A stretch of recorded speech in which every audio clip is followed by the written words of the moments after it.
Hey, let me bring in the former Foreign Minister of this great country, Alexander Downer, who joins me live from Adelaide this time. Good to talk to you, Alexander. You'll be fairly keenly interested in this debate about defence spending. I don't think we should have the American Defence Secretary Pete Hegseth telling us what we should spend, but as our major security ally, we ought to take notice of what they're thinking. Well, we don't want to give the Americans the impression that we're free riding, as the Europeans have been doing for a long time. And of course, what's happened to Europe is that Russia has invaded Ukraine. Europe, if you like, is at war, and they are totally dependent on the Americans. So on the one hand, they criticise the Americans and don't like President Trump, but on the other hand, they're dependent on them.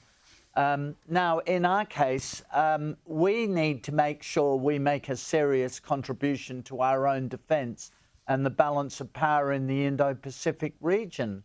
And that means investing substantially in things like missile defence, submarines, of course, drones, other forms of new technology, as well as traditional technology. But at the moment, Australia is surprisingly defenceless as we divert more and more of our defence budget into our ambition, apparently, to build submarines in Adelaide, right here where I am.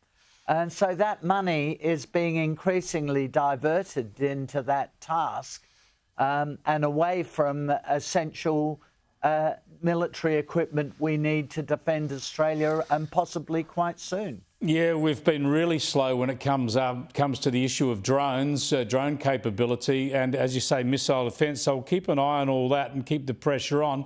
But I want to get your thoughts also on Ukraine, as you just mentioned. Been some incredible responses, attacks by Ukraine utilising drone technology just in the last week, taking out Russian bombers, and then some underwater explosives that overnight have attacked that crucial bridge in Crimea again. Ukraine seems to be having some military success from what seems like a weak position.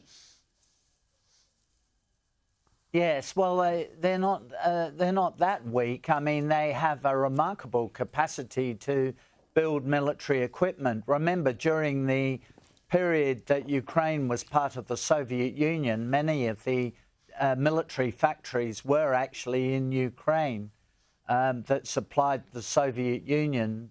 So the other thing is the Europeans and the Americans are now starting to give still more support to Ukraine, in particular providing them with longer-range missiles, lifting the restrictions that President Biden imposed on missile range. And so what's the big picture here? The big picture is if President Trump and the Europeans want a ceasefire, and that's a good ambition to have, then they have to convince the Russians that the Russians can never win. Yeah. I mean, that would be, if I were the President of the United States, that would be my message to President Putin. Look, mate, you can never win this war, and I'm going to make sure you never can. So let's have a ceasefire. Now, you wrote about this really perceptively in The Australian earlier this week. You said Donald Trump needs to study up on his history. If he's not reading, someone needs to brief him on it. And it's this idea of peace through strength and making sure he understands just how expansionist Russia is. Yeah, and the other thing is understand, and it goes back to the debate we've been having about defence here in Australia. Understand the linkages between the wars that are happening in Europe and in the Middle East, the role of Iran, the relationship between Iran and Russia, and of course the ATM for Iran and Russia, that's China. Yep. And the risks of these three working together, which they are doing, to undermine the West. And the worst thing that could happen would be a war between the United States and its allies and China over Taiwan. But if China is convinced that the West, particularly the Americans, are robust and will not yield in Ukraine, and that they will force Iran to do a non-nuclear deal, then that will discourage the Chinese from embarking on an adventure to try and take Taiwan.